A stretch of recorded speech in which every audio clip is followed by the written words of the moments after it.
सावित्रीबाई फुले शिक्षण प्रसारक मंडल संचालित श्रावणलाल मोदी विद्यालय से मैं सह शिक्षिका श्रीमती कड़वे यस आज कक्षा 10वीं का हिंदी विषय पढ़ाने वाली हूँ। आज हम लेक्चर नंबर 5 में देखेंगे वहारे हमदर्द इस पाठ का दूसरा भाग। पाठ के अंतर्गत हम जो घटक देखेंगे वो इस प्रकार रहेंगे। सबसे पहले हम प्रस्तावना देखेंगे, उसके बाद लेखक परिचय, उसके बाद पाठ का परिचय लेंगे और पाठ के अंतर्गत जो भी शब्दार्थ आएंगे वो भी देखेंगे। आज के हमारे पाठ का नाम है वहारे हमदर्द। यह पाठ घनश्याम अग्रवाल जी लिखित है। सबसे पहले हम लेखक परिचय लेंगे। घनश्याम अग्रवाल जी का जन्म 1942 में अकोला में हुआ। अकोला ये महाराष्ट्र में स्थित एक शहर है। घनश्याम अग्रवाल जी की रुचि अध्ययन काल से ही लेखन में विकसित हुई है। अपने आसपास के प्रत्येक स्थिति या घटना में हास्य ढूंढकर उसे धारदार व्यंग में डालना आपके लेखन की विशेषता है। आप अखिल भारतीय मंचों पर हास्य व्यंग कवि के रूप में लोकप्रिय है। आपकी प्रमुख कृतियाँ हैं हंसी घर के आईने, आज़ादी की दुम, आई एम सॉरी, ये उनके हास्य कविता संग्रह है। अपने अपने सपने, ये लघु कथा संग्रह उनका प्रसिद्ध है। गद्य संबंधी थोड़ा सा देखेंगे। प्रस्तुत हास्य व्यंग निबंध में लेखक ने दुर्घटना के माध्यम से विनोद को बड़े ही रोचक ढंग से व्यक्त किया है। हमदर्दी भी कभी कभी किस तरह पीड़ादायी बन जाती है, यह बहुत ही सुंदर तरीके से यहाँ दर्शाया है।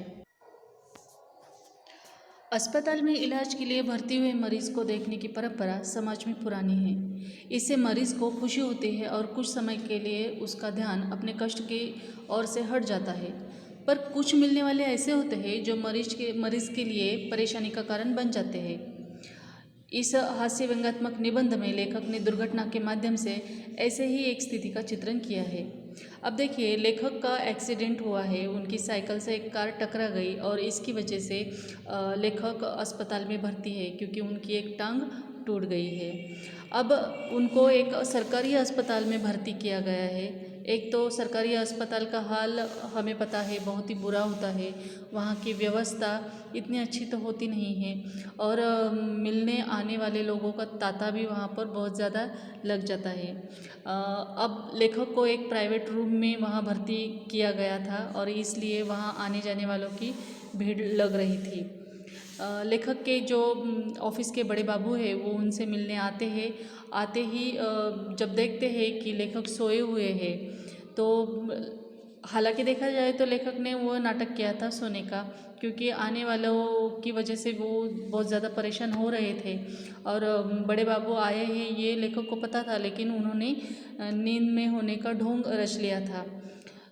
बड़े बाबू यह देखकर भी वहाँ से हिले नहीं और वो वहीं खड़े रहे। उनको लगा कि अगर मैं यहाँ से इनसे बिना मिले चला गया तो इनको लगेगा कि मैं इनको मिलने आया ही नहीं। इसलिए वो क्या करते हैं, लेखक को उठाने की कोशिश करते हैं, आवाज़ देते हैं, लेकिन लेखक उठते नहीं हैं। तो फिर जिस पैर में उनको तकलीफ़ है या फ्रैक्चर है उसी पैर को वो बड़े बाबू धीरे धीरे दबाने लगते हैं, फिर ज़ोर से दबाते हैं और दर्द के मारे फिर लेखक को अपनी आँखें खोलनी ही पड़ती है।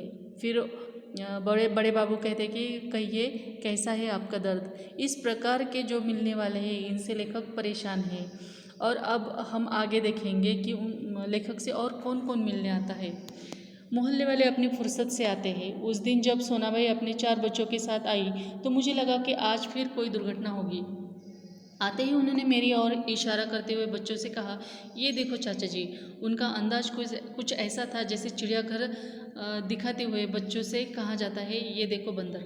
अब देखिए, वैसे देखा जाए तो अस्पताल में बच्चों को ले जाना गलत बात है, छोटे बच्चों को नहीं ले जाना चाहिए। लेकिन मोहल्ले में रहने वाली जो सोनाबाई है वो अपने 4 बच्चों के साथ वो सरकारी अस्पताल में पहुंच गई लेखक से मिलने के लिए। और बच्चों को जैसे कोई जानवर दिखाते हैं हम जू में जाने के बाद, वैसे ही वो दिखा रही है कि देखिए चाचा जी कैसे लेटे हुए हैं।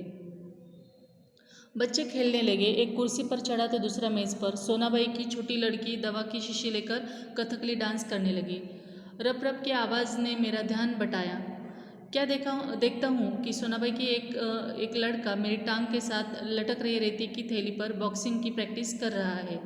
मैं इसके पहले कि उसे मना करता, सोनाबाई की लड़की ने दवा की शीशी पटक दी। अब बच्चे तो बच्चे होते हैं, उनको जहाँ जगह मिले बस खेलना शुरू करते हैं। उनको किसी भी प्रसंग का कोई सीरियसनेस नहीं होता है। हालांकि वो बच्चे ही है और हम बड़ों का काम है कि उनको समझाएं, लेकिन सोनाबाई अपने बच्चों को समझाने की बजाय उनको उनके हाल पर छोड़ दे रही है और इसी वजह से उसके बच्चे उस कमरे में खेल रहे हैं। और वो खेल भी कैसे रहे हैं? सोनाबाई का एक लड़का लेखक की जो टूटी हुई टांग है और उसको जो रेत की थैली बांधी हुई है उसका वो बॉक्सिंग के जैसा इस्तेमाल कर रहा है और रप रप करके उस पर बॉक्सिंग की आवाज़ निकाल रहा है। ये देखकर लेखक देखते ही रह गए कि ये क्या हो रहा है। और उसी वक्त तो उनको कुछ तो पटकने की आवाज़ आई। देखते ही तो एक दवा की शीशी सोनाबाई की लड़की, छोटी लड़की ने वो नीचे पटक दी और दवा पूरी नीचे गिर गई। सोनाबाई ने भी ये देखा। सोनाबाई ने एक पल लड़की को घूरा, फिर हंसते हुए बोली, भैया पेड़े खिलाओ, दवा गिरना शुभ होता है। दवा गई समझो, बीमारी गई। इसके 2 घंटे बाद सोनाबाई गई, यह कहकर कि फिर आऊँगी। मैं भीतर तक काँप गया। अब देखिए, जहाँ पर पेशेंट को आराम की सख्त ज़रूरत होती है उसकी हालत ही वैसी होती है, लेकिन कुछ लोगों को ये बात समझ में नहीं आती है।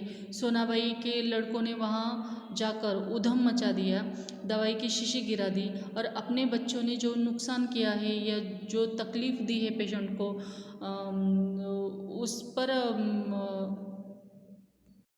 सफाई फेरते हुए सोनाबाई कहती है कि पेड़े खिलाओ भैया, दवाई गिरी मतलब तुम्हारी बीमारी गई। और ऐसा कहकर वो ज़ोर से हंसने लगती है। 2 घंटे तक सोनाबाई वहीं पर बैठी रही, फिर वो अपने बच्चों को लेकर चली गई। ये कहकर चली गई कि मैं फिर आऊँगी। और ये सुनते ही लेखक को कपकपी सी होने लगी, वो भीतर से काँप गए। कुछ लोग तो औपचारिकता निभाने की हद कर देते हैं, विशेषकर वे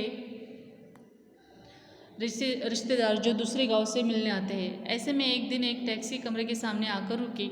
उसमें से निकलकर एक आदमी आते ही मेरी छाती पर सिर रखकर औंधा पड़ रोने लगा और कहने लगा, हाय तुम्हें क्या हो गया?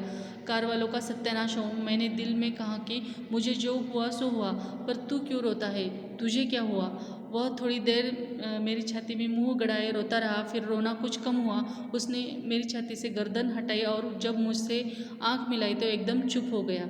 अब देखिए, कोई रिश्तेदार जो गांव से आया है और आते ही वो ज़ोर ज़ोर से लेखक के ऊपर पड़कर रो रहा है। उस कार वाले को भी कोस रहा है जिससे लेखक का एक्सीडेंट हुआ है। जैसे ही उस रिश्तेदार का रोना ख़त्म होता है और वो ऊपर की तरफ देखता है, जैसे लेखक का मुंह देखता है वो एकदम खामोश चुपचाप हो जाता है। फिर से हंसते हुए बोला। अब वो जैसे ही लेखक की तरफ देखता है और हंसने लगता है और कहते हैं, माफ़ करना, मैं गलत कमरे में आ गया। आजकल लोग ठीक से बताते भी नहीं तो नहीं, गुप्ता जी का कमरा शायद बगल में है। देखिए, वो गलती से लेखक के कमरे में आया था, उसने देखा भी नहीं कि मैं जिससे मिलने जा रहा हूँ वो यही पेशेंट है या नहीं, और बस उसने अपना रोने का ड्रामा शुरू कर दिया था। अच्छा भाई माफ़ करना कहकर वो वहाँ से चला जाता है। अब वही रोने की आवाज़ मुझे पड़ोस के कमरे से सुनाई पड़ी।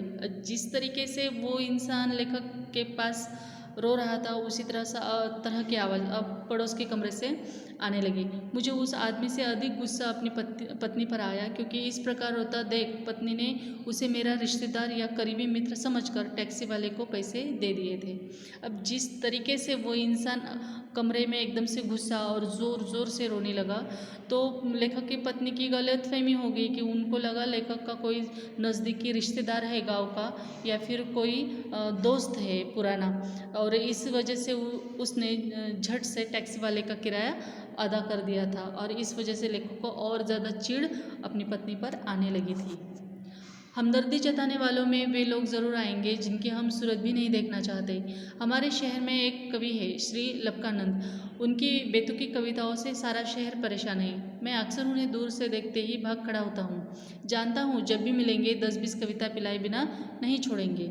देखिए, ऐसे लोग होते हैं जिनको टालने की कोशिश करो फिर भी वो टलते नहीं हैं। और ऐसे लोग तो जब हम बीमार हो अस्पताल में हो तो ऐसे लोग सबसे पहले आ धमकते हैं। और इसी प्रकार के इंसान हैं श्री लपकानंद जी। एक दिन बगल में झोला दबाए वे आ पहुँचे। आते ही कहने लगे, मैं तो पिछले 4-5 दिनों से कवि सम्मेलनों में अति व्यस्त था। सच कहता हूँ कसम से, मैं आपके बारे में ही सोच रहा था। रात भर मुझे नींद नहीं आई और हाँ, रात को इसी संदर्भ में यह कविता बनाई। यह कहो झोले में से डायरी निकाली और लगी सुनाने। अब देखिए, ये एक कवि है और इनको कविता सुनाने का बहुत ज़्यादा शौक़ है। जैसे ही वो लिखते हैं वैसे ही वो किसी को वो पढ़कर सुनाना चाहते हैं। अब वो अस्पताल में आए हैं लेखक से मिलने और कहते हैं कि मैं 3-4 दिनों से बहुत ज़्यादा व्यस्त था कवि सम्मेलनों में, फिर भी मुझे आपकी याद आती रही। आपके बारे में मैं सोचता रहा। आप अस्पताल में हैं लेकिन आपके बारे में मैं घर पे सोचता रहा और इसलिए आप पर मैंने कुछ कविताएं लिखी है। और ये कहते ही उसने डायरी निकाल कर लेखक को कविता सुनाना प्रारंभ कर दिया। असम की राजधानी है शिलोंग। असम की राजधानी है शिलोंग। मेरे दोस्त की टूट गई है टांग। मोटर वाले तेरी ही साइड थी रॉन्ग। इस तरह की बेतुकी कविताएं उसने लिखी है और वो लेखक को सुना रहा है। मानो उनकी एक आँख पूछ रही हो कहो कविता कैसी है और दूसरी आँख पूछ रही हो बोल बेटा अब भी मुझसे भागेगा। मैंने जल्दी से चाय पिलाया और फिर कविताएं सुनने का वादा कर बड़ी मुश्किल से विदा किया। अब देखिए, ये कवि सारी कविताएं सुनाए बिना वहाँ से टलने वाले तो थे नहीं। और जैसे जैसे वे कविता सुना रहे थे, जैसे आँखों के इशारे से पूछ रहे हो कि मेरी कविता तुम्हें कैसे लगी, और अच्छी लगी हो या न लगी हो तुम कुछ कर नहीं सकते क्योंकि तुम पेशेंट हो, दवाखाने में पड़े हो और यहाँ से तुम भाग भी नहीं सकते हो।